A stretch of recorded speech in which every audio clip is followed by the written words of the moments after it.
सरकार ने जो वादे किए थे, मैनिफेस्टो में जिन वादों को दर्ज किया था, जिनकी फहरिस्त थी, अपोजिशन पार्टियों ने बशमुल बीजेपी उसे दिखाते हुए उमर सरकार को घेरने की कोशिश की और यह बताया कि दरअसल जम्मू कश्मीर में जो सरकार उमर अब्दुल्ला की क़यादत में चल रही है, वो सरकार 1 साल पूरे तो कर चुकी है, लेकिन तमाम वादे अधूरे हैं।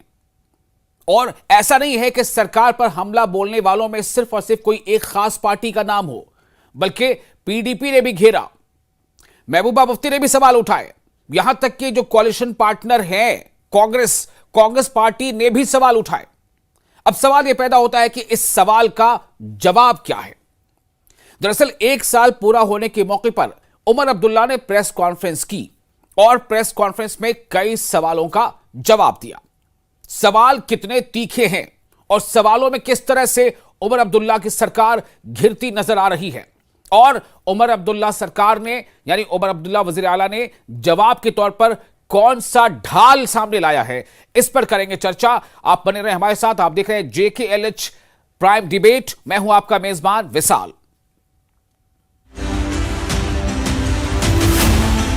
मंशूर के हवाले से जब आपको हमें जज करना होगा तो 5 साल हुकूमत मुकम्मल होने के बाद करिएगा। इस मैनिफेस्टो के अंदर जो वादे किए थे शायद आपको भूल गए थे। लोगों के साथ किए हुए वादे 6 महीने या साल में पूरे नहीं हुए।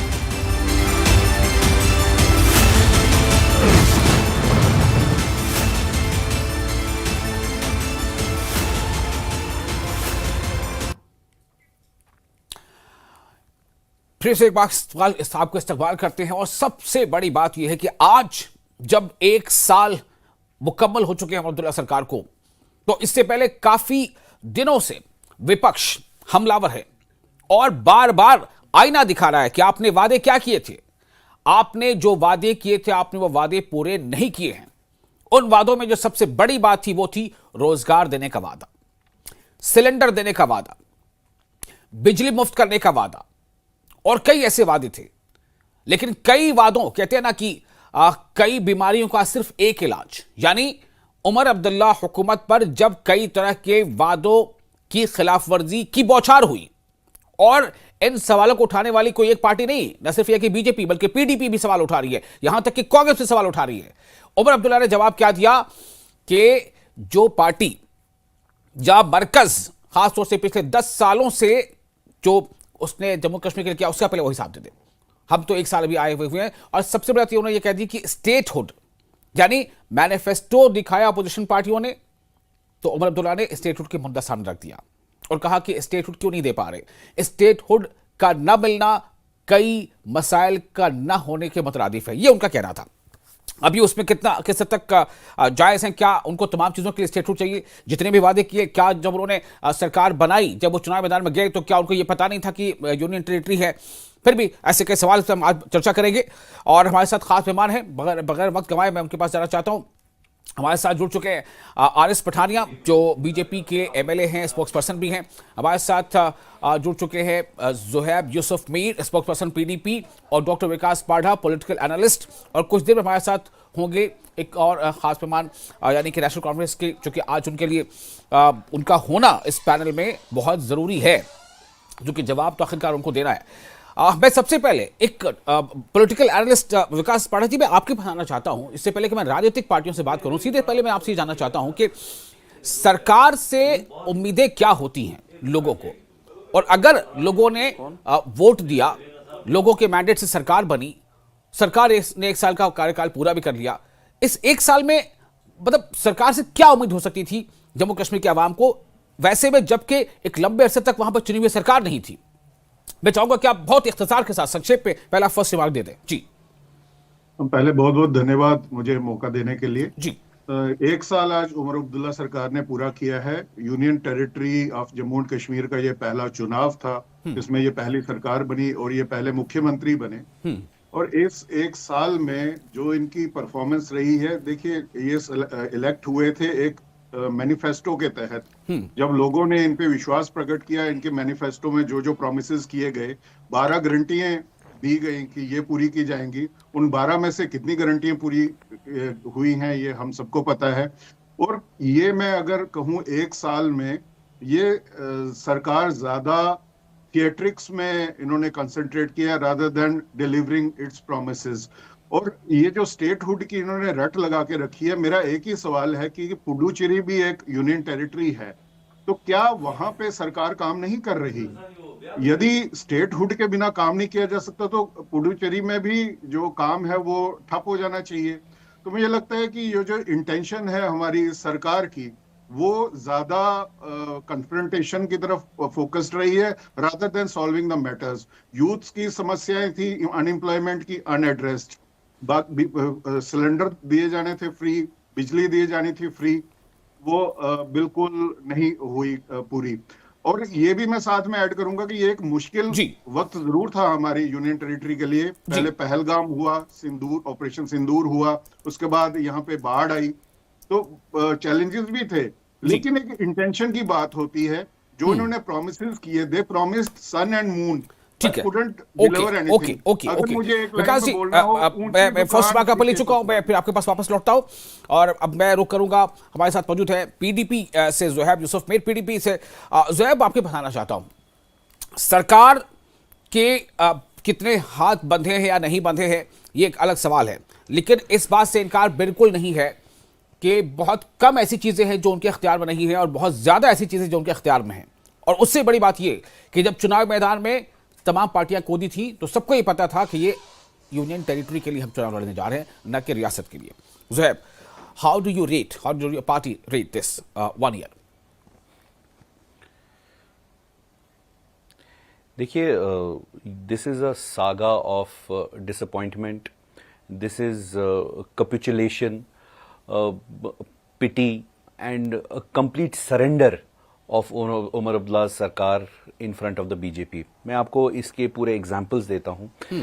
जैसे इलेक्शन हो रहा था तो उन्होंने सबसे एक, मैं ये अपनी बात नहीं कर रहा हूं, कोट कर रहा हूं। लेकिन ये फर्स्ट राउंड है, इसमें आप 1 मिनट के आसपास ही बोलेंगे। जी बोलिए, फिर मैं सेकंड राउंड में आऊंगा। हाँ, बस मैं 1 मिनट में सारा खत्म करूंगा। स्टार्टिंग नाउ, मैं एक मिनट में मैं खत्म करता हूं। हाँ। उन्होंने ये बात कही कि ये मीटर शीटर में सारे खत्म कर दूंगा, ये स्टार्ट मीटर, मुझे सरकार में आना दो। आज look at the audacity of the person. वो ये कह रहे हैं कि आप प्रीपेड फोन तो चलाते हो, मेरे घर वाले प्रीपेड मीटर देते हैं, आपको भी देना चाहिए। लेकिन अनएम्प्लॉयमेंट की सिचुएशन के बारे में बात नहीं करेंगे, कितनी गरीबी आ चुकी है, मईशियत हमारी जो है वो कितनी खराब हो चुकी है हमारी, वो उसके बारे में बात नहीं करेंगे। दूसरी चीज, स्टेटहुड तो मेरी जेब में है, स्टेटहुड तो हमें मिलेगा ही मिलेगा, बात हमें 370-35 की करनी है। These are his words. अब मैं आपको बताता हूं, जब कोई गवर्नमेंट पावर में आती है वो 2 मैंडेट लेके पावर में आती है कि एक चीज, नंबर 1, वो डेवलपमेंट एस्पेक्ट्स के बारे में बात करेंगे, और दूसरी चीज वो बात करेंगे गवर्नेंस की। गवर्नेंस डेवलपमेंट के एस्पेक्ट्स में आती है कुछ बातें, जैसे इंफ्रास्ट्रक्चर डेवलपमेंट है, या बिजली, पानी, सड़क, ये सारी चीजें, या कैजुअल लेबर्स को हमें परमानेंट करना है, ऑल ऑफ दोज थिंग्स। और उसके साथ साथ जो गवर्नेंस वाला एस्पेक्ट है, जैसे ये वाला जो एस्पेक्ट है जिसके बारे में मैं बात कर रहा था, डेवलपमेंट वाला एस्पेक्ट, उसमें तो ये कंप्लीटली विफल हो ही चुके हैं। लेकिन जो गवर्नेंस वाला एस्पेक्ट है, जहां पे आपको पीएसएस की बात करनी थी, हुकूकों की बात करनी थी, बाइसरन इंसिडेंट हुआ, इतने सारे लोगों को पीएसएस में बंद कर दिया गया, कोई बात नहीं हुई।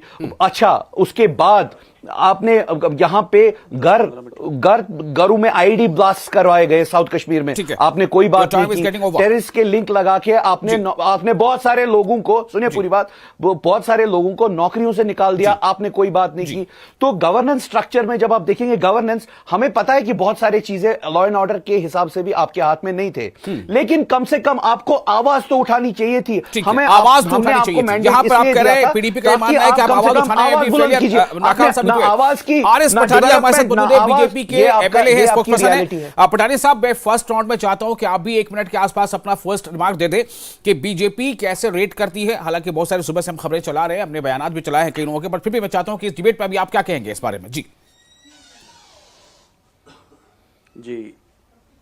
पिछले 70 साल का आप नेशनल कॉन्फ्रेंस का रिकॉर्ड देखें, राइट फ्रॉम 1947 टिल टुडे, सिवाय झूठ बोलना, सब्ज बाग दिखाना, बोलना बड़ा कुछ लेकिन करना कुछ नहीं, वो नेशनल कॉन्फ्रेंस का ट्रैक रिकॉर्ड है। अभी हमारे मित्र बात कर रहे थे, मैं उसी को सप्लीमेंट करूंगा कि जितनी भी गारंटीज अपने घोषणा पत्र में, अपनी मैनिफेस्टो में, अपने मंशूर में जो उन्होंने जाहिर की, एक भी गारंटी पूरा करने में नेशनल कॉन्फ्रेंस नाकाम रही है। और आश्वस्त रहे पूरे, ये सरकार कितना देर चलती है कितनी देर नहीं, लेकिन ये सरकार 5 साल दो क्या 50 साल भी नहीं, ये कभी नहीं कर सकते। तीसरा, आज की जो प्रेस कॉन्फ्रेंस थी वही जो नेशनल कॉन्फ्रेंस का ट्रैक रिकॉर्ड है 70 वर्ष का, या आपने गारंटियां नहीं पूरी करनी, उसी को रिपीट किया है। उमर अब्दुल्ला साहब की आज की प्रेस कॉन्फ्रेंस में सिवाय कहानियां सुनाने, सिवाय दाएं का बाएं करना और बाएं का दाएं करना, और भारत सरकार के विरुद्ध एक स्मोक स्क्रीन क्रिएट करना, भारतीय जनता पार्टी के विरुद्ध एक स्मोक स्क्रीन क्रिएट करना, शैडो बॉक्सिंग करना, भारतीय जनता पार्टी, अरे भारतीय जनता पार्टी तो प्रिंसिपल अपोजिशन पार्टी है। भारतीय जनता पार्टी विरोध और अपोज और डिपोज करना भारतीय जनता पार्टी का हक है, और भारतीय जनता पार्टी करेगी और दम से करेगी। लेकिन मैं पूछना चाहता हूं कि वो मुफ्त बिजली कहां है, वो डेली वेजर कब पक्के होंगे, वो 1 लाख नौकरियां कहां है, वो मुफ्त सिलेंडर कहां है आपका? आपने कहा पीएसए वापस करेंगे, कहां, कब होगा पीएसए वापस? आपने जो आपका डोमेन नहीं, जो आपका हदूद नहीं, जो आपका दायरा अख्तियार नहीं, आपने कहा आप धारा 370 को वापस लाएंगे। Where is it? अरे भाई, जिस रिओर्गेनाइजेशन एक्ट के तहत आपने चुनाव लड़ा, उसी के तहत सरकार बनी, तो अब आप कहते हैं कि रियासत नहीं आ रहा, ये कंट्रोल हो रहा है, वो कंट्रोल हो रहा है। एक लॉ एंड ऑर्डर को छोड़ के सारे जो डिपार्टमेंट्स हैं वो सब आपके कंट्रोल में, सब आपके एक गवर्नेंस में हैं। मैं पूछना चाहूंगा, एक 25 अगस्त इसी साल के बाद जो एक इंसर्जेंट फ्लैश फ्लड जम्मू में हुए हैं, आपने उसके बाद सरकार क्या कर पाई है उसमें? ठीक है, okay, first round is okay, basic जो ठीक है। पहला राउंड मैं चाहूंगा, देखिए एक सवाल, मैं इन तीनों मेहमानों से रिएक्शन लेने के बाद सीधे एनसी के पास जाऊंगा। एनसी के मेहमान भी हमारे साथ जुड़ चुके हैं, हमारे साथ नासिर लोन साहब जुड़ चुके हैं, एनसी के स्पोक्स पर्सन है। नासिर साहब, आपका बहुत इस्तकबाल है। ज़ुहैब, स्टार्टिंग फ्रॉम यू, ये फर्स्ट राउंड मैंने ले लिया।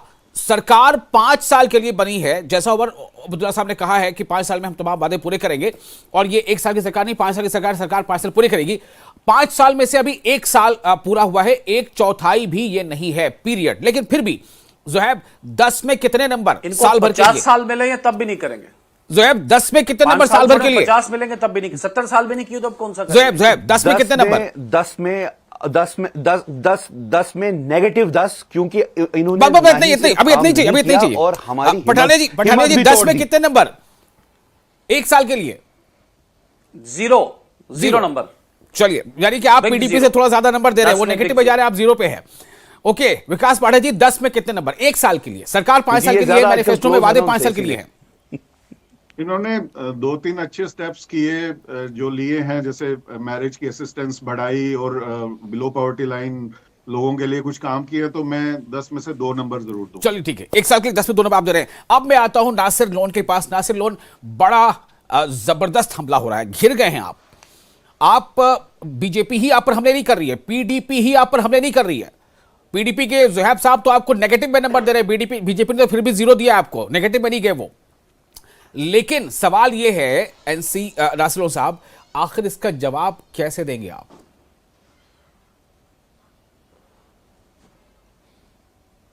नासिर साहब, अनम्यूट कर लें खुद को। जी, नेशनल कॉन्फ्रेंस की जबान बोलती बंद हो गई है, कैसे बोलेंगे?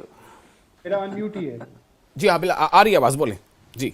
जी, जहां तक जो हमारे ऑपोजिशन की पार्टीज है, इनके नंबर देने का सवाल है, पहले तो मुझे नहीं लगता है कि हमें इससे कोई फर्क पड़ता है। हमारे लिए जो सुप्रीम नंबर देने वाले लोग हैं, वो हमारे लोग हैं। अच्छा। जिन्होंने हमें मैंडेट दिया है, जिन्होंने हमें सरकार में बिठाया है। और जहां तक आप बात कर रहे हैं परफॉर्मेंस की, इस गवर्नमेंट की पिछले 1 साल की, देखिए, सबसे पहले तो जब आप देखते हैं, पहले तो आप जम्मू कश्मीर को दिल्ली के साथ या पौंडीचेरी के यूटीज जो हैं उनके साथ कंपेयर नहीं कर सकते, क्योंकि एक बहुत बड़ा डिफरेंस जो इन दोनों में है वो ये है कि दिल्ली भी हमेशा से यूटी थी, पौंडीचेरी भी हमेशा से यूटी थी। जो वहां का सेटअप था, वो जो निजाम था, वो कई सालों से बना हुआ था, चल रहा था। जहां तक जम्मू कश्मीर की बात है, यहाँ 2019 तक एक जो है हमारी रियासत का दर्जा था, और यहाँ का जो ब्यूरोक्रेटिक सेटअप था, जो गवर्नमेंट की फंक्शनिंग थी, वो एक स्टेट की तरह होती थी। तो ये जो 5 साल से निजाम बना यहाँ, और बिलखसूस अगर मैं 1 साल की बात करूं, तो पहली बार एक लोगों की चुनी हुई सरकार इस यूटी सेटअप में आई। जी। और अभी तक 1 साल हो चुका है और अभी तक जो एक बेसिक फ्रेमवर्क सेट करता, जिसे हम बिजनेस ट्रांजैक्शन रूल्स कहते हैं, वो अभी तक एलजी साहब ने अप्रूव नहीं किए हैं। गोया जो मन मस्ती से काम कर रहे थे ब्यूरोक्रेट पिछले 5 साल में, वो अभी भी वैसे ही हैं। उन्हें कोई डायरेक्ट जो है फ्रेमवर्क नहीं दिया गया है कि आपको कौन सी फाइल इलेक्टेड सीएम के पास भेजनी है, कौन सी फाइल जो है यूटी के जो है एलजी के पास भेजनी है। देखिए, बोलने को तो पठानिया साहब भी कहते हैं, बाकी हमारे एलजी साहब भी कहते हैं, बाकी बीजेपी के लोग भी कहते हैं कि जी एलजी साहब के पास सिर्फ लॉ एंड ऑर्डर है, बाकी सारा तो सिविल गवर्नमेंट के पास है। लेकिन जब आप पिछले 1 साल में देखते हैं तो हर जगह जो है एलजी साहब की मुदाखलत होती है। जब हम रीऑर्गेनाइजेशन एक्ट पे नजर डालते हैं, उसके अकॉर्डिंग सिर्फ जो आईएएस ऑफिसर्स हैं उनकी पोस्टिंग्स और ट्रांसफर्स जो है वो एलजी साहब के पास है। लेकिन जब आप देखते हैं एलजी साहब केएस ऑफिसर्स को भी पोस्ट कर ओके, आपका टाइम भी हो गया लगभग। फर्स्ट राउंड में मैंने सबको 1 मिनट के आसपास का वक्त दिया है, थोड़ा बहुत आगे पीछे हो सकता है। अब मैं रिएक्शन लेना चाहता हूं और मैं आपसे भी मार्किंग चाहता हूं। बेशक ये जो मैनिफेस्टो में वादे हैं वो 5 साल के लिए हैं और अभी 1 साल पूरा हुआ है, जो कि 1/4 पीरियड भी पूरा नहीं हुआ, अभी टेन्योर खत्म नहीं हुआ। फिर भी मैं चाहूंगा कि आप मुझे बताएं 10 में से आप कितना नंबर देंगे अपनी परफॉर्मेंस पर? आई थिंक ये अनफेयर होगा। अगर मैं खुद को ही, अगर एक स्टूडेंट खुद को ही मार्क्स देने लग जाए तो वो बहुत अनफेयर बात होगी। मैं तो बायस्ड ही रहूंगा। स्टूडेंट ये तो बोल सकता है कि मैंने इम्तिहान का पर्चा बड़ा अच्छा लिखा है। जी जी बिल्कुल, और वो लोग भी कह रहे हैं, कि जो इस जो सरकार चुनी हुई सरकार है लोगों की, उन्हें भी इस चीज का एहसास है कि कितने रोड़े अटकाए जा रहे हैं। आपकी कोalition पार्टनर कांग्रेस वो भी सवाल उठा रही है, आप कह रहे हैं, लोग कह रहे हैं।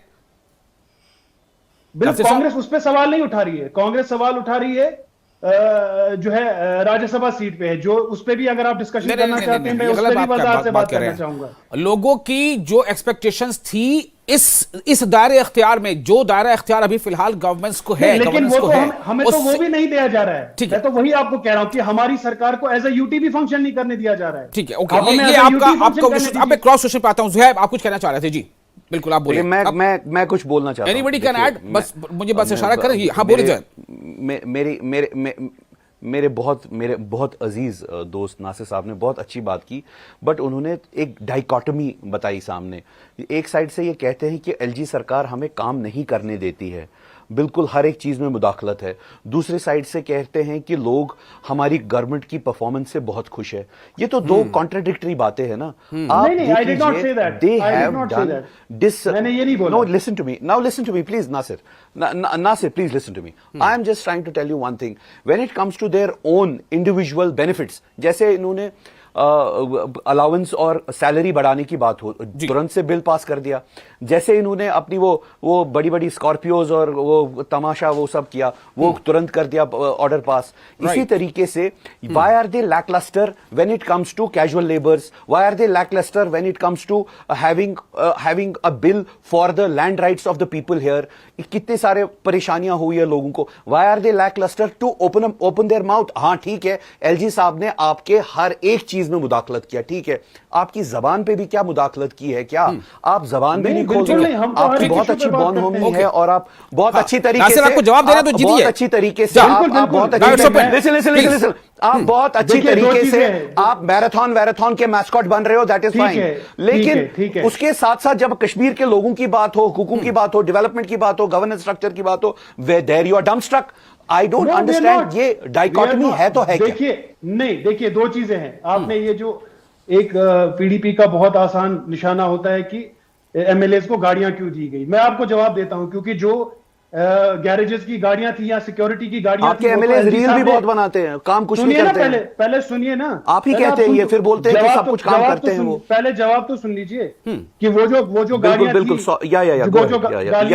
थी इलेक्टेड मेंबर्स के लिए, वो सिर्फ नेशनल कॉन्फ्रेंस के एमएलएस के लिए नहीं थी, वो जितने भी चुने हुए एमएलएस आए हैं सबके लिए। वो तो एलजी साहब ने अपनी पार्टी के लीडरों को दे रखी है, बीजेपी के लीडरों को दे रखी है।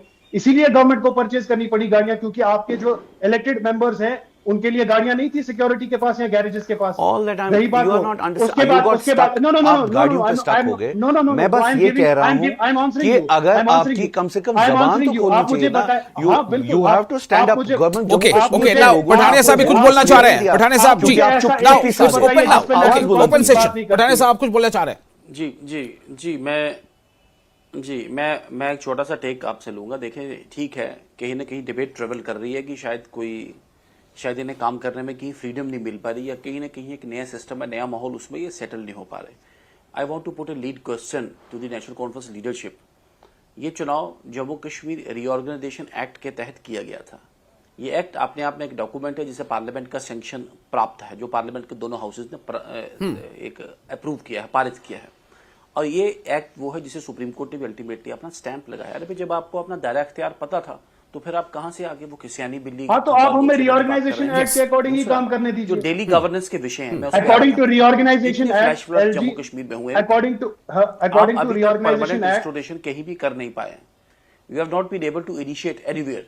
मैं नहीं, व्हाई नॉट? आप कैसे कह रहे हैं? आप देखिए, चाहे वो एडवोकेट जनरल जम्मू कश्मीर में, चाहे जिस जिला से मैं वो क्यों जिला में प्रिंसिपल मेडिकल कॉलेज की पोस्ट खाली है, चाहे वो हाँ, वो दूसरी बात है, 3 महीने पहले आपने किसी को टेम्पररी चार्ज दिया, आप परमानेंट कर नहीं पाए हैं, आप डेली वेजर्स को पक्का कर नहीं पाए। उसके लिए कौन सी दिल्ली ने आपको रोका? डेली वेजर्स का इशू आज का इशू नहीं है। डेली वेजर्स का इशू पिछले 20 साल का इशू है। आपकी तो गवर्नमेंट थी, पीडीपी और बीजेपी की। आपने क्या किया? वो आप ठीक कर दीजिए।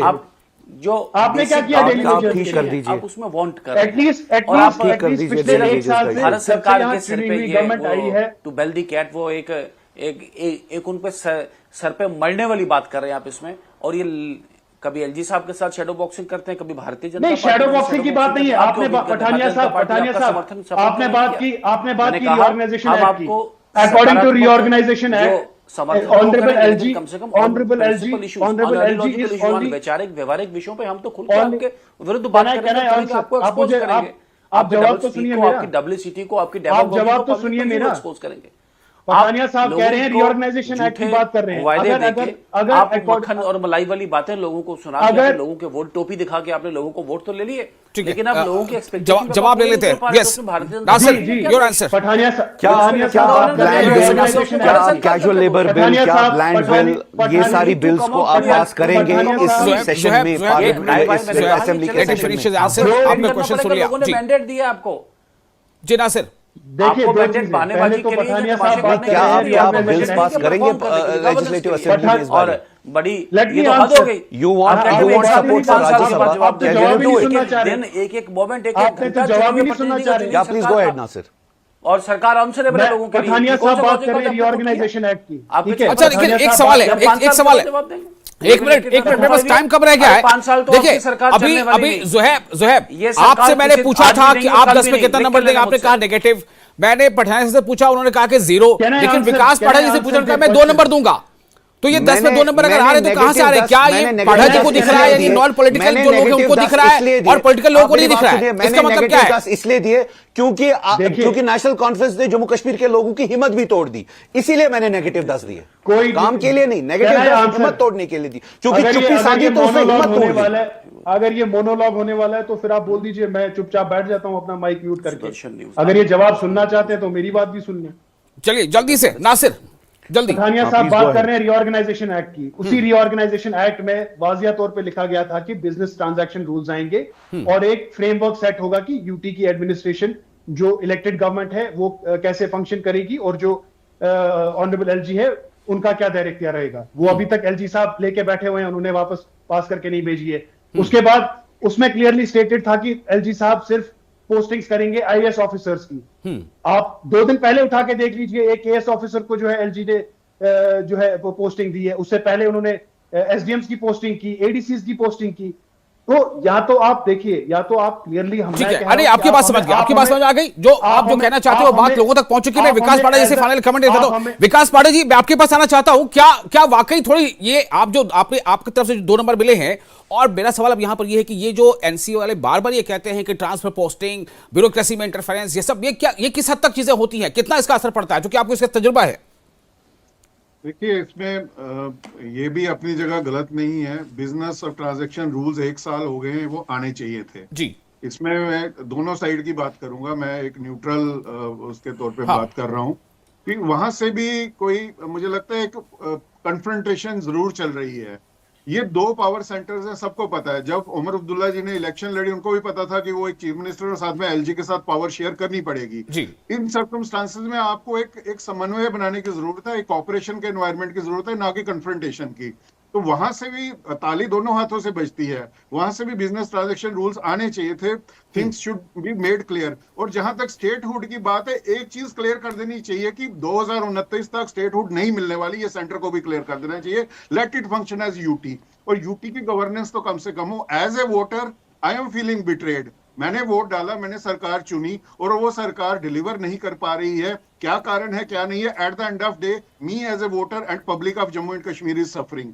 तो ये खत्म होना चाहिए, चाहे वो दिल्ली की तरफ से, एलजी साहब की तरफ से। बहुत गंभीर बात यह है कि जो अभी पठानिया साहब ने कहा, जो विकास पाठक जी कह रहे हैं कि एक तो ये कि कन्फ्रंटेशन से नहीं कोऑपरेशन से काम चल सकता है, इससे जम्मू कश्मीर के अवाम का भला होगा। दूसरा ये जवाब देना चाहूंगा विकास साहब का जल्दी से, लेकिन समय बहुत, वक्त बहुत कम रहेगा नासिर। बिल्कुल बिल्कुल मुख्तसर।